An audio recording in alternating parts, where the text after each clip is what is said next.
Okay, this afternoon what I'd like to do is I'd like to start off with a review from where we ended last class. You'll remember that the calcium silicate hydrate plus water is going to react to give us calcium silicate hydrate plus free lime or calcium hydroxide. This is going to be the major reaction that's taking place, and you'll remember that our calcium silicates comprise the majority of the system and are responsible primarily for the strength development.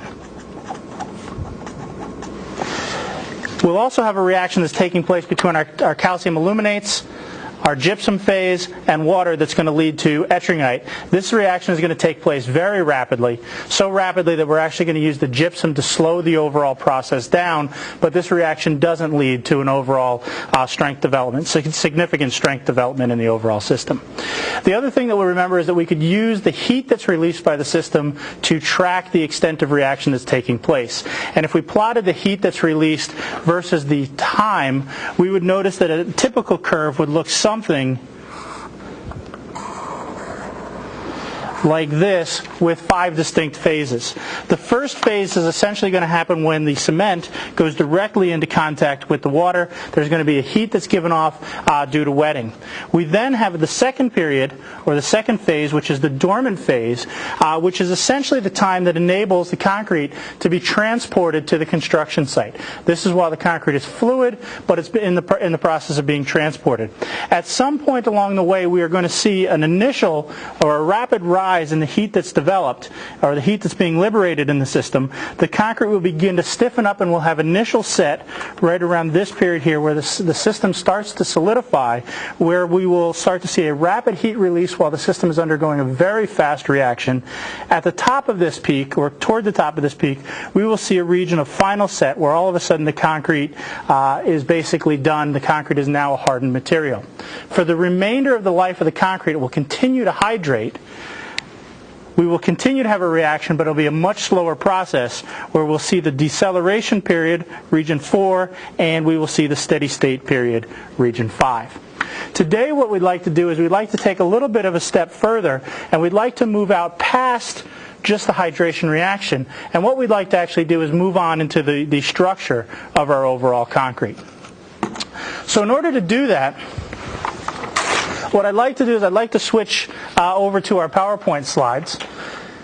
And as we do that, what we'll see is today we're going to be mainly covering we're going to cover 3 main topics today as we go through. The first thing that we're going to look at is we're going to talk about the issues of scale in concrete. So we're going to talk about the size of concrete. We're going to talk about the structure. Are we looking at things on a macro scale, a meso scale, or a micro scale? We'll then start to talk a little bit about the importance of the water to cement ratio. We will see as we go throughout the course that the water to cement ratio is the thing that people are most frequently interested in. This is the thing that people are going to keep coming back to over and over again, because it's going to be something that's going to determine a lot of the properties that our concrete is going to have. Right. In addition, we're going to look at a series of different models. Right. These will go from very conceptual models, such as the dollar bill model, that gives us something that's very, very conceptual, very easy to get an understanding of what's going on, all the way down in increasing complexity toward things like the NIST models, which are computer simulations for the hydration process and the structure that starts to take place inside of the concrete. So with that, we'll take a step forward and we'll start talking about the issues of scale inside of the structure of concrete.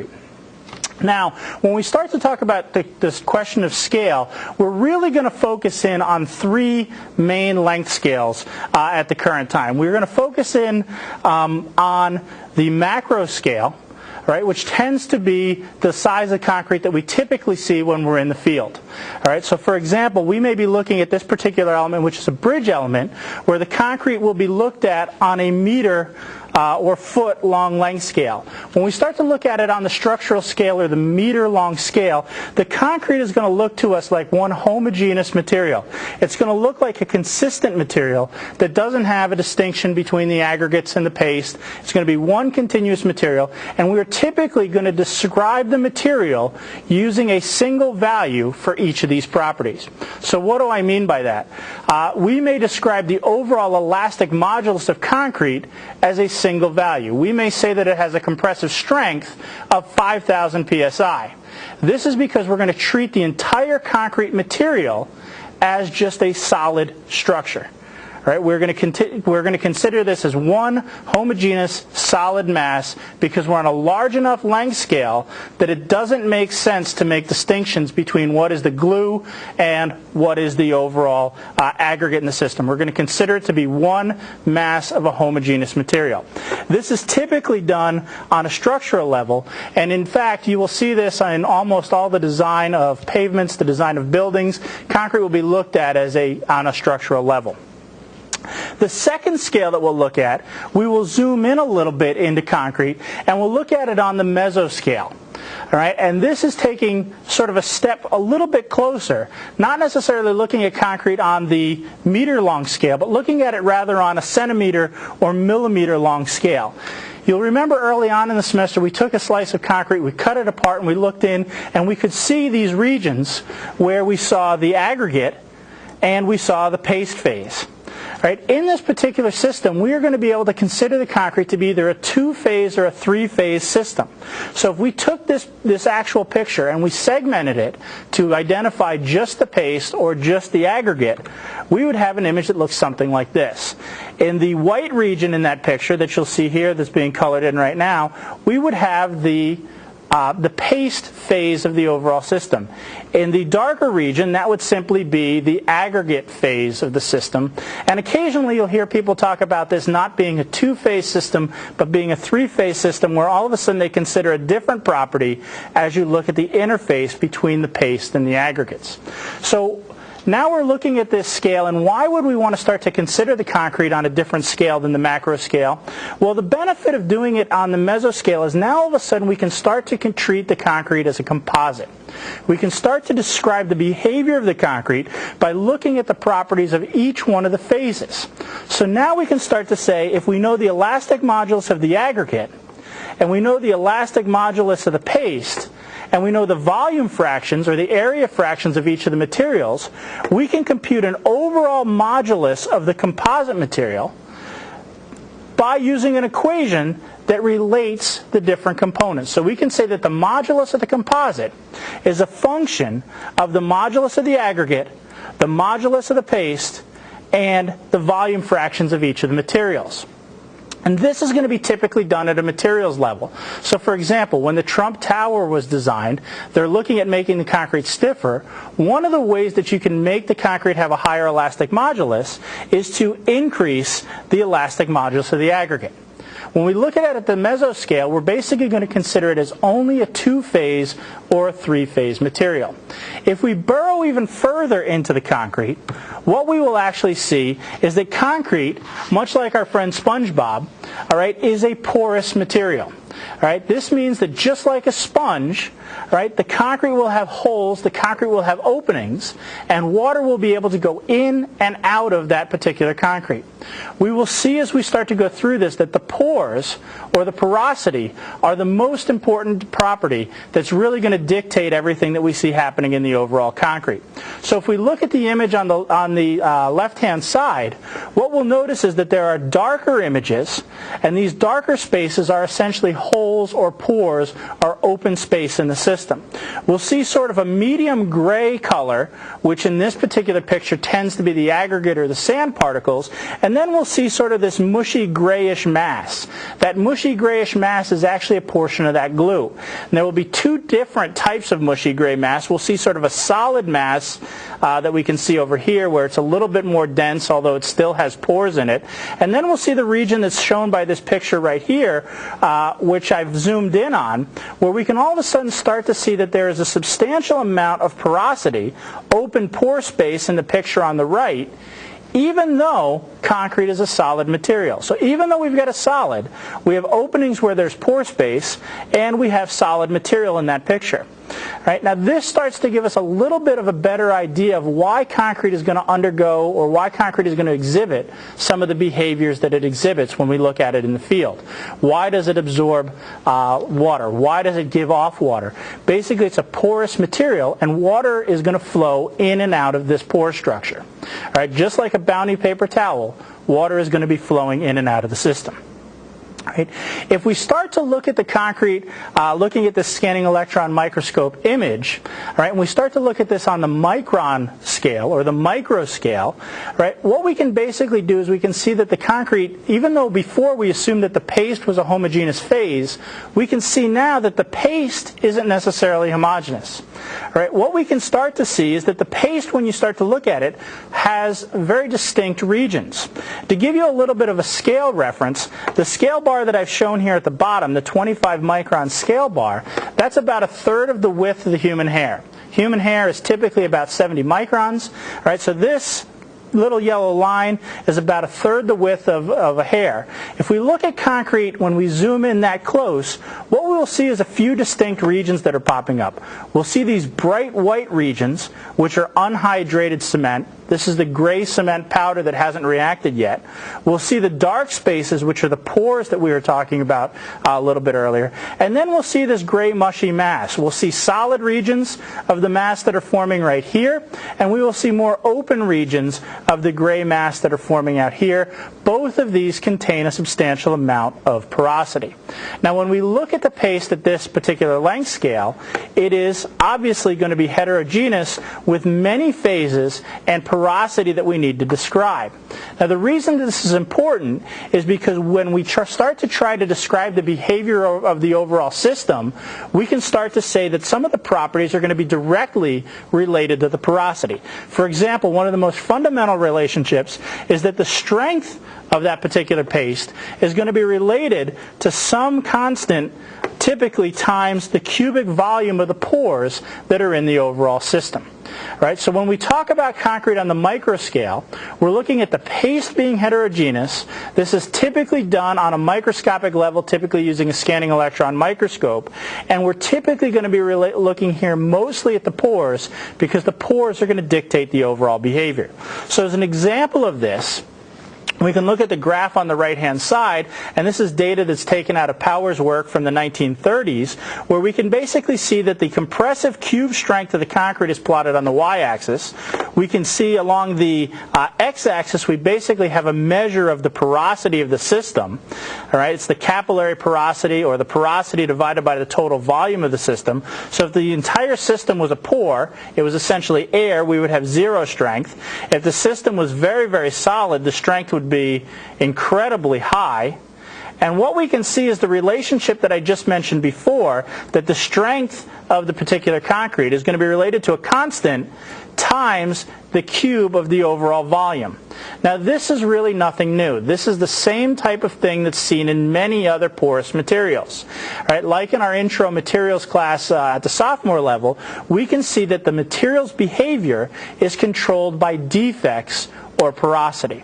Now, here we see porosity being a defect that's controlling the strength, but it will also control many other properties, such as durability, such as shrinkage. These are the types of things that we'll actually want to look at as we go further along in the semester. The porosity is a defect that's controlled primarily by the mixed water that's used and the cement, and actually the ratio of those two.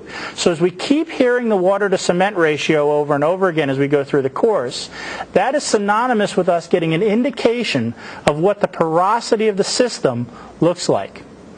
Okay? There will be many different dimensions where we're going to actually start to talk about porosity. We could talk about porosity up on the millimeter scale or the tens of millimeters scale, where we may be looking at something like an entrapped air bubble inside of the concrete. This is a bubble that's produced simply by the mixing process. We may have space or pores or porosity that we put in, such as entrained air entraining admixture that's put in to actually help with the freezing thawing resistance. Right? We can look at smaller voids, such as our capillary voids, if we get down into the micron range, and then we can get down into the nano range, where we start to look at actually how the CSH, calcium silicate hydrate sheets are made up and the spacing between those particular sheets. One of the things that we will notice here is that there is a wide range of sizes for the pores that we're actually talking about.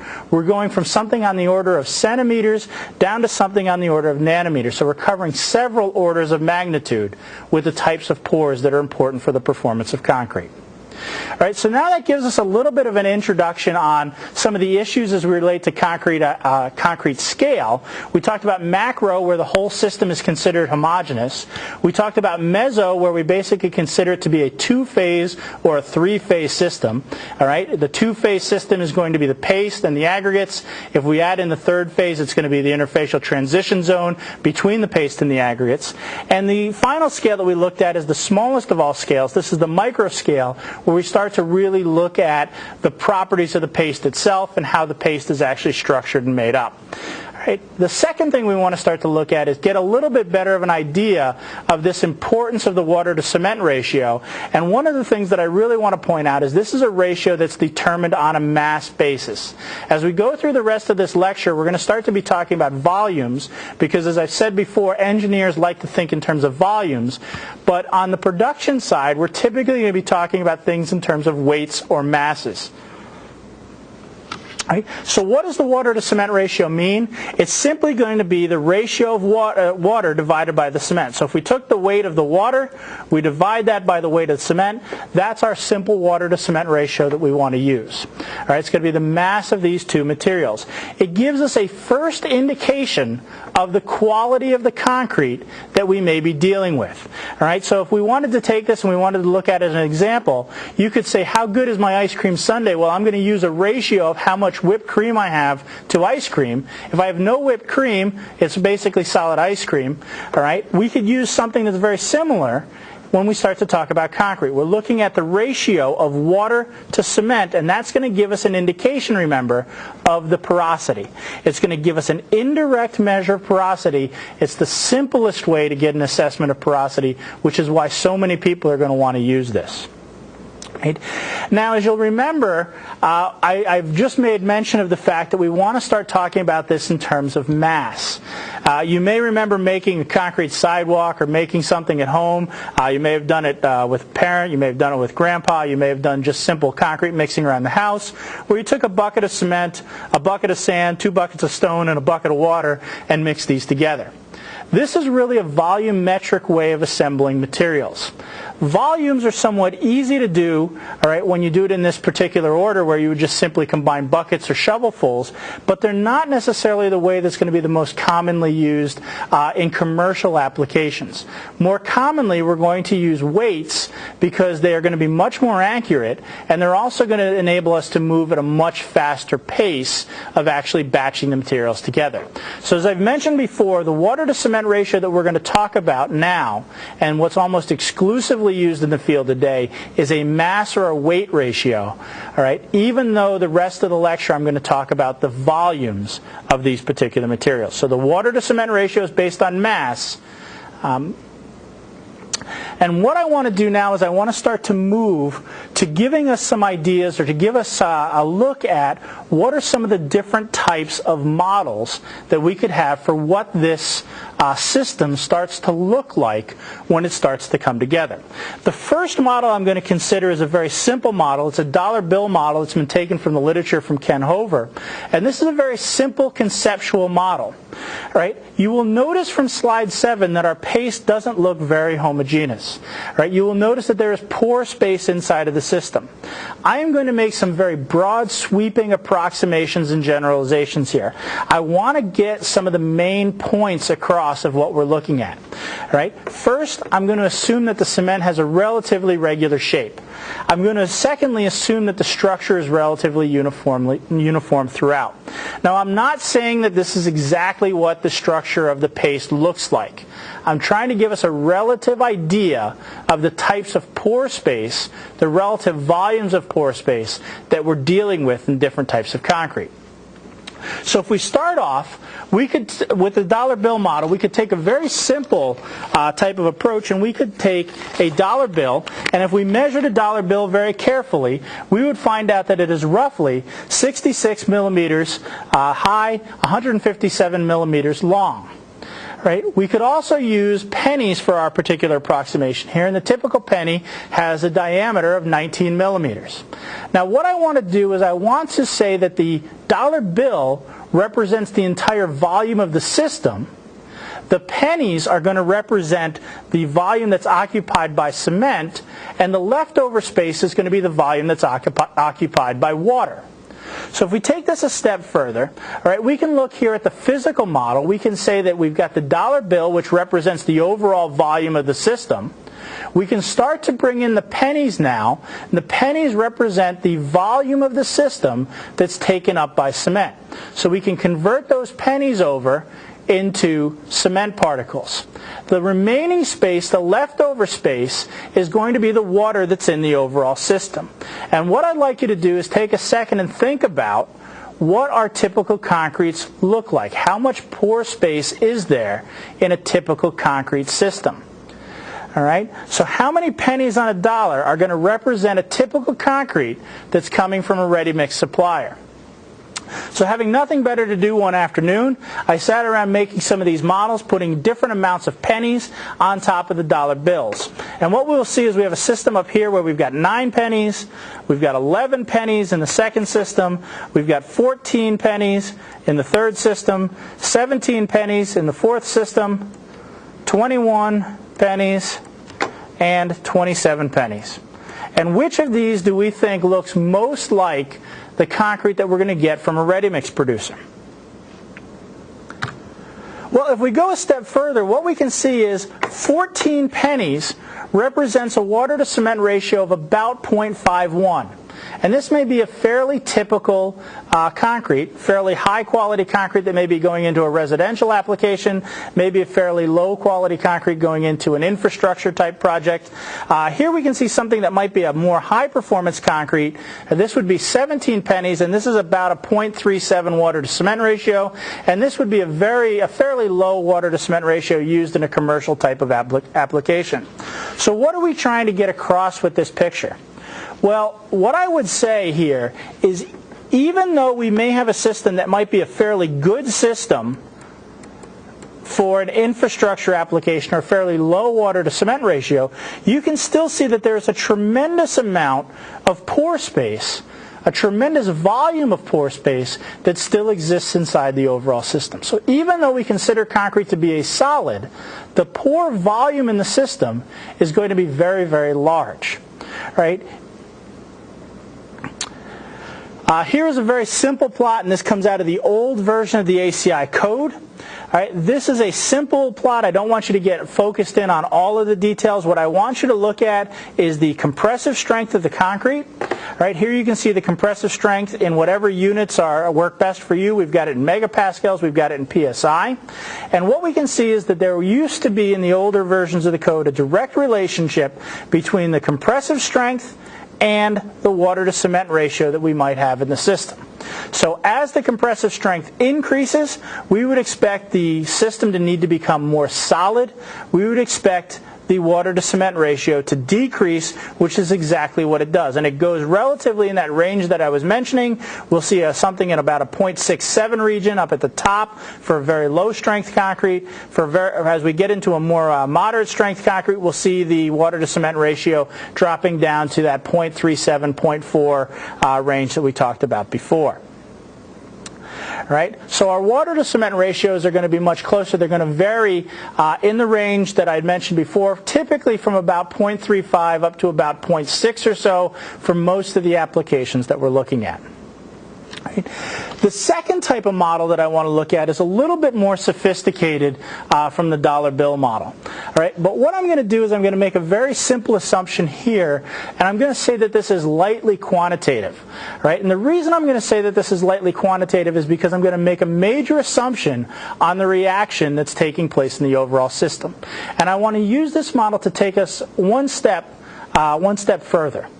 So essentially what I want to do is I want to start off and I'm going to consider a water-to-cement ratio of 0.63. Now this is an arbitrary decision that I've made to start the process.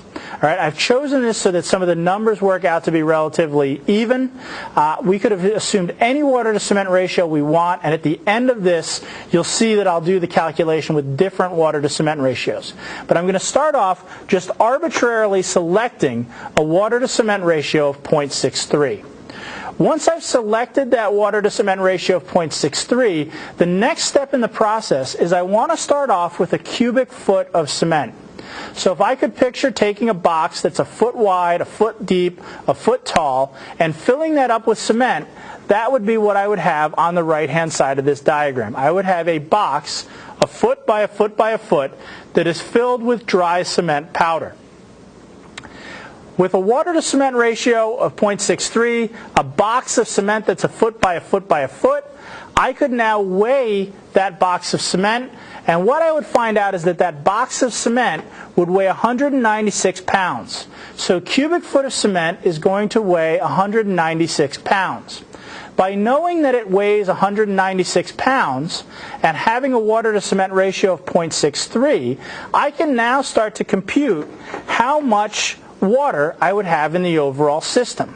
All right, so for example here, I would have a water to cement ratio of 0.63. I could multiply that by the amount of cement that's in the overall system, and that would tell me that I would have 124 pounds of water that would go into the overall system. So a water to cement ratio that's equal to 0.63, I know that the cement that I've got is 196 pounds.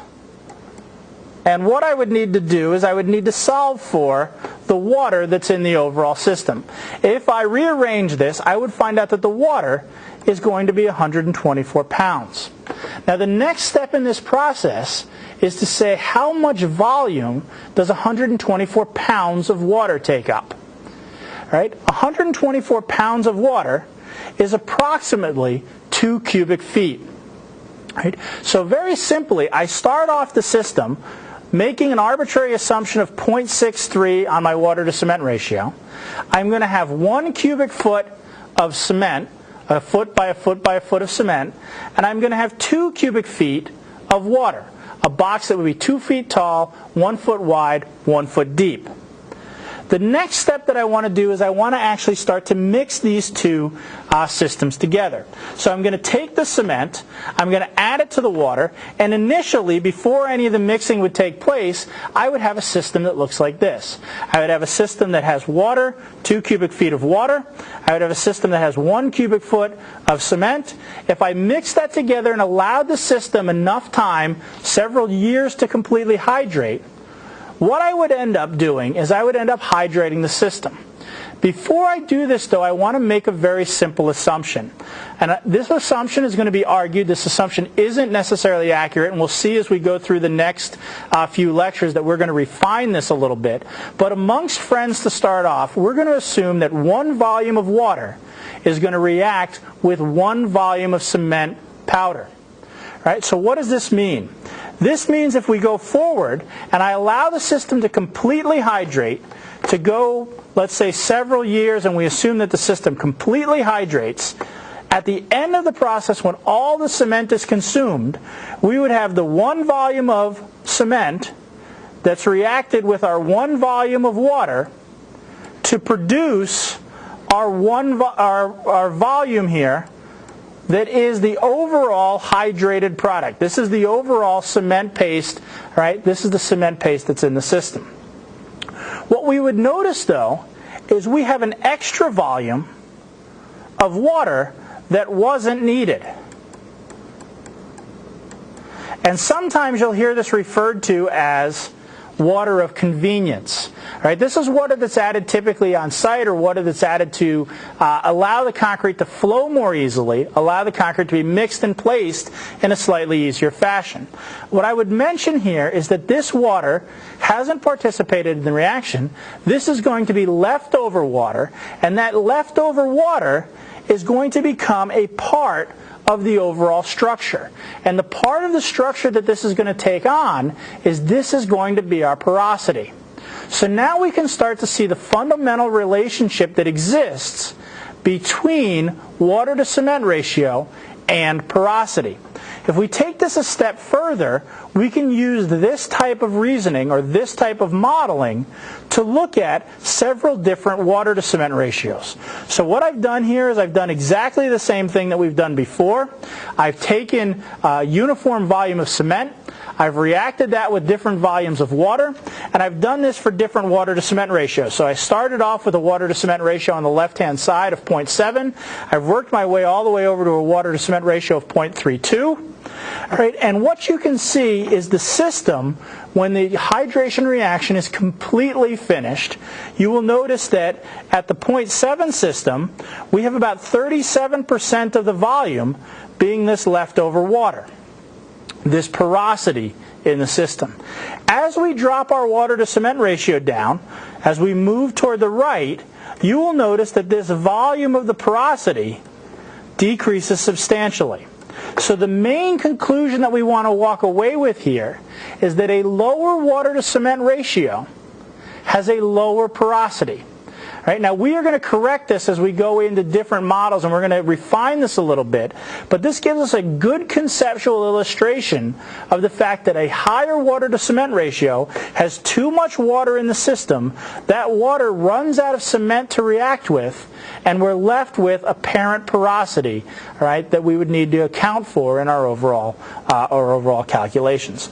Lower water to cement ratio, lower porosity, because all of the water is reacting with the cement particles. Right. Now we can move one step further. We've looked at the dollar bill, which gave us sort of a conceptual illustration that indicated that there was a substantial amount of porosity that was in the system.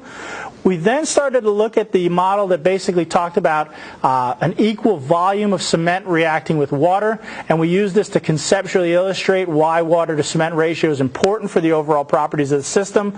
I'm now going to start to move this into the Powers model, and Powers model really started to take off in the 1930s, 1940s. This gives us a little bit better indication of some of the volumetric information, and we're going to go into a more quantitative analysis of the products that are actually forming, the volumes that are actually forming over time. All right? And this is something that's going to be very beneficial. Today I'm not going to go through the actual calculations. I'm going to show you conceptually what Powers model is doing. And in a subsequent lecture we'll actually go through the calculations where you'll be able to do this, and you'll be expected to be able to do this on your own. So to jump a little bit into Powers model again is a conceptual version, and today we're going to talk mainly about the volumes. In a subsequent lecture we'll talk about the numbers. All right. Here's a picture of Powers. Here he is in 1924 climbing Mount Rainier. Here he is later in life. Powers is one of the foremost people in the history of cements, and it's a lot of this work that he did looking at pore structure that really is still used today and is still used quite a bit today. Now, if we go back to one of Powers' early papers, right, this is one of Powers' papers from the 1950s, what he's done here is he's shown a conceptual illustration of what he thinks a cement paste may look like, right, based on a few assumptions. Right, now, what I want to point out here is this is not a micrograph. This is not a microscopic image. This is ball bearings on top of a projector so that a picture could be taken. You have to remember that when Powers was doing most of this work, they didn't have the technology to really get in and see what was happening in the overall structure of the system. So what you will notice is that he has two different types of porosity that are really identified here. He has these large pores where he has a C inside of these, and these are big pores, big open pore spaces, which in Powers' terminology, this is typically referred to as a capillary pore. And then you will notice that there are smaller spaces between the solids, between the cement particles, and these smaller spaces will typically be referred to as the gel pores or the gel porosity. Right? So remember, here we're starting to see a distinction now between two types of porosity, and this is really some nomenclature that Powers is going to leave us with, and we're going to start using for the rest of the semester. We've got bigger pores, which are capillary pores, and smaller pores, which are gel pores, that are really part of the hydration product. Now, as we start to go through this, it's important that we get a little bit of an indication of some of the terminology that we're going to use. Here I'm going to talk about the degree of hydration. And the degree of hydration is simply a measure of how much cement has reacted. Right? It's going to be an index from 0 to 1 or 0 to 100%. Right? And if we say that we are at 0% hydration, none of the cement has reacted with water. We have a system that is water. We have a system that is cement. None of the reaction has taken place. Right? If I talk about a system that may have 33% hydration, we're going to assume that simply a third of the system has reacted. All right? So we've got a third of the system that's reacted with water. We've got 2/3 of the system, 2/3 of the cement that hasn't reacted at all. Okay? And that would be a third of the hydration, or 33% hydration. Similarly, we can see in the next case that we've got 2/3 of the cement has reacted, with a remaining 1/3 of the cement to react. And when we get to 100% hydration, all of the cement that was in place initially, all of that cement has hydrated and become a hydrated product. So when we talk about degree of hydration, we're simply measuring how much of the cement has reacted. And this will be on a scale from 0 to 1. If we look at Power's model and we make this a somewhat graphical format, all right, what we can start to do is we can start to identify different components of the system. On our x-axis, we're going to have that degree of hydration which we were talking about just now, which goes from 0, none of the cement has reacted, to 100%, all of the cement has reacted. Right? We are going to start off and we've got cement. So if we start off at the 0% reaction, this will look exactly like the block diagram we had before. We've got cement, which is shown here in gray, and then we've also got water, which would be our mixed water, which is shown here in the dark blue color. Right? As the hydration reaction proceeds, all right, we are going to see a few things happening. We're going to see that the cement and the water are going to be consumed by the hydration reaction, and they are going to start to produce the hydrated product. And here we're going to distinguish the hydrated product as having two parts. All right, it's going to have the gel water, or the gel spacing that we talked about before, which is shown here as aqua, and it's going to have the solid hydrated parts, which are shown here in yellow. In addition, we're going to be consuming the water, consuming the cement as this hydrated product grows. The last thing that I'll point out is at the top of the page, you will notice that this little orange triangle starts to develop. This orange triangle basically denotes the fact that while the hydration process is going on, the system is getting smaller. So if you take 1 volume of cement, you mix it with 2 volumes of water, the overall system is going to get smaller, and by the end, we're going to end up with, instead of having 1 plus 2 equaling 3, we're going to end up with 1 plus 2 equaling something like 2.75. Right? This is commonly referred to as chemical shrinkage, the shrinkage that takes place because of the chemical reaction. Right, so what you can notice, all right, is that as we plot this as a degree of hydration, you will see that the cement is linearly consumed. All right, that cement being linearly consumed is exactly what we saw in the previous slide, because the degree of hydration is essentially simply a measure of how much of the cement has reacted. You will notice that at the end of the process, when we get to 100% hydration, all of the cement has reacted, and we essentially now have leftover water. That leftover water is the water that we were talking about before. That is water that is going to form our capillary pores. Right? We have the water that formed in the hydrated products. That is going to be our gel pore space. So we've got our gels here shown as our aqua color. We've got our capillary pores shown as our dark blue or navy color. These should be capillary pores. All right. Our aqua is the gel pore, and the yellow is the solid hydrated products. All right. So this simple system here is for a water to cement ratio of 0.5. All right, so a somewhat high water to cement ratio, or a higher water to cement ratio, we can see that at the end of the day we have leftover water. That water is going to form our capillary pores, and that's going to happen in our higher water to cement ratio systems. If instead of looking at a 0.5 water to cement ratio system, we did exactly the same calculations for a lower water to cement ratio system, here we can see a 0.3 water to cement ratio system, we would see very similar trends as we saw before. Again, on our x-axis, we've got the degree of hydration, how much of the cement has reacted.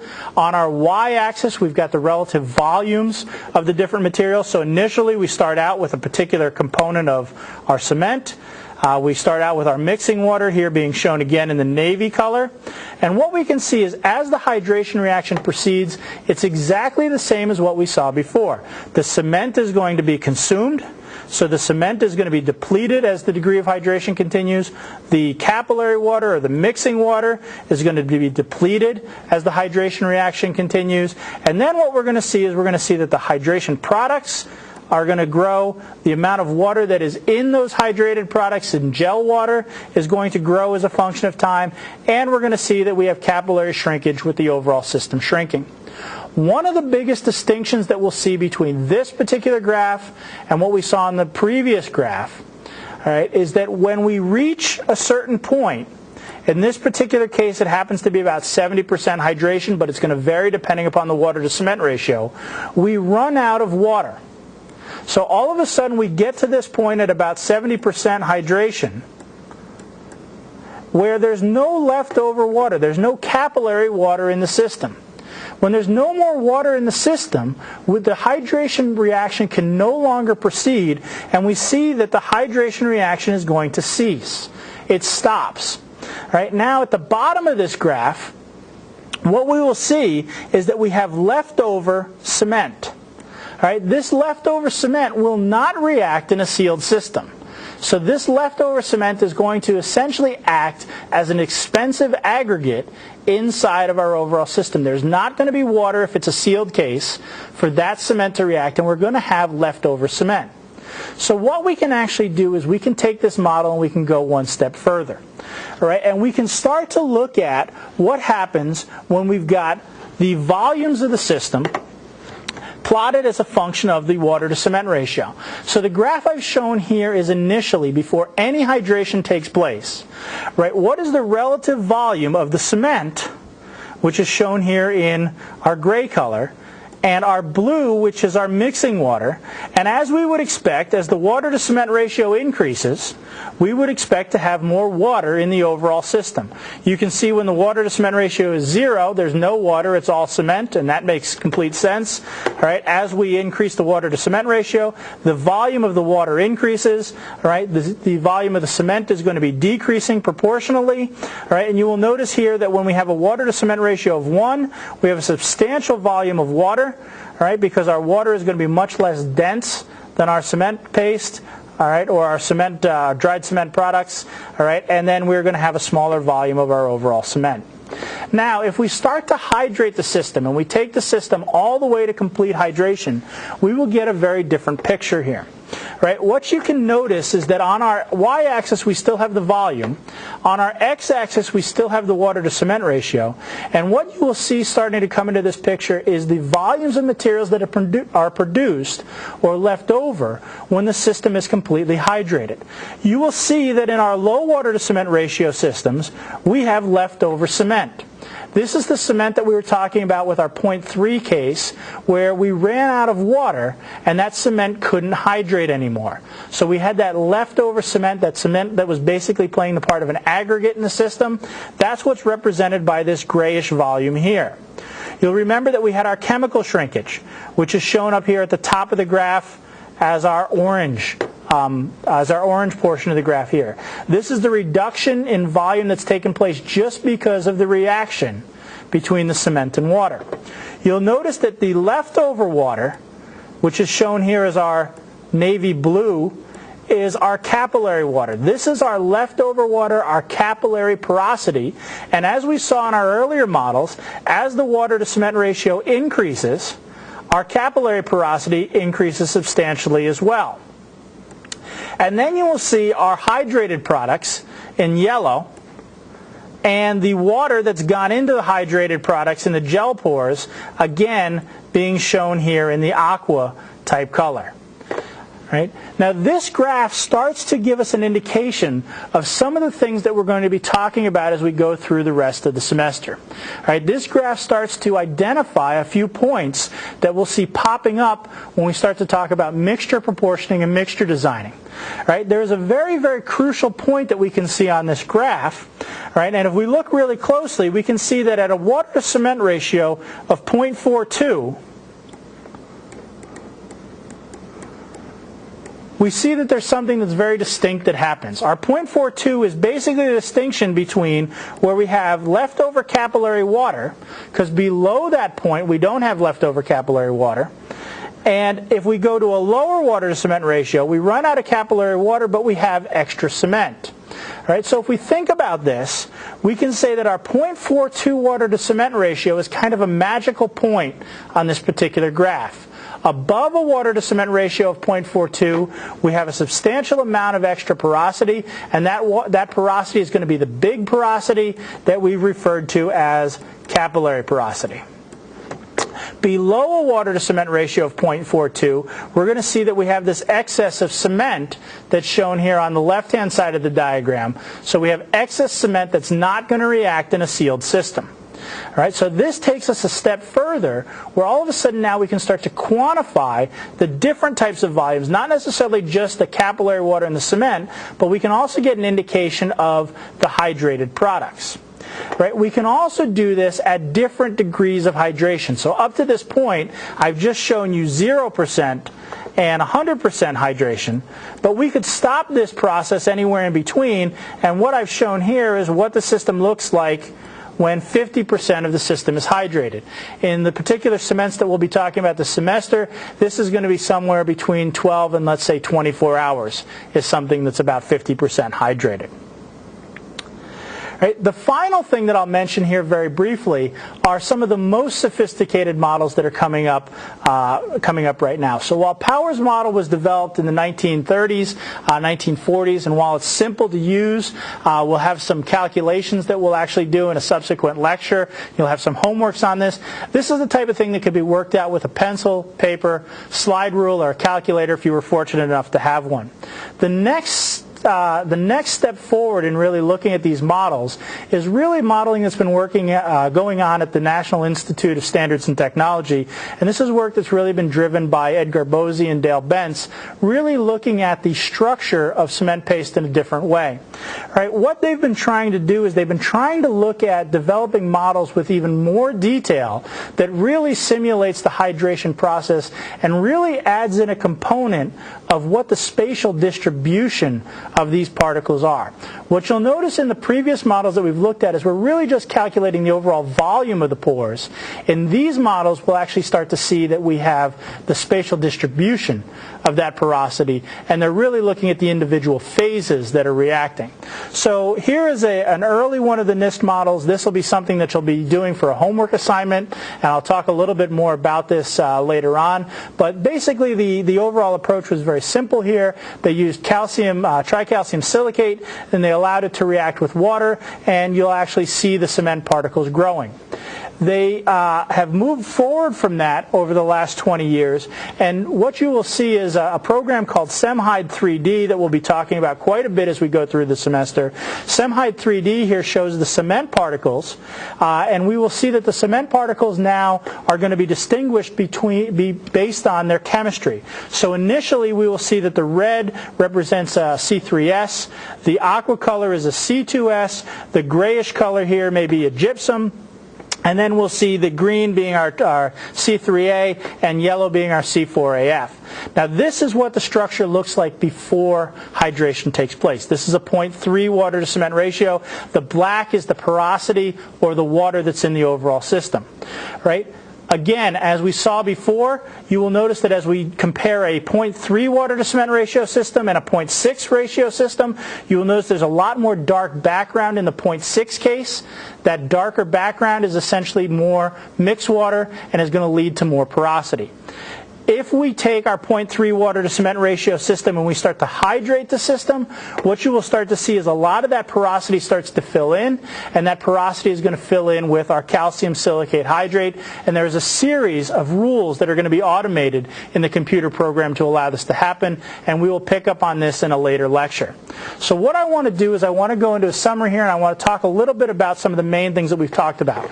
We've talked about length scale at 3 different levels: macro, where everything's homogeneous; meso, where we have 2-phase or 3-phase systems; and micro, where we're really looking in at the structure of the paste. We've discussed the importance of the water to cement ratio, and then we've really discussed 4 types of water to cement ratio models.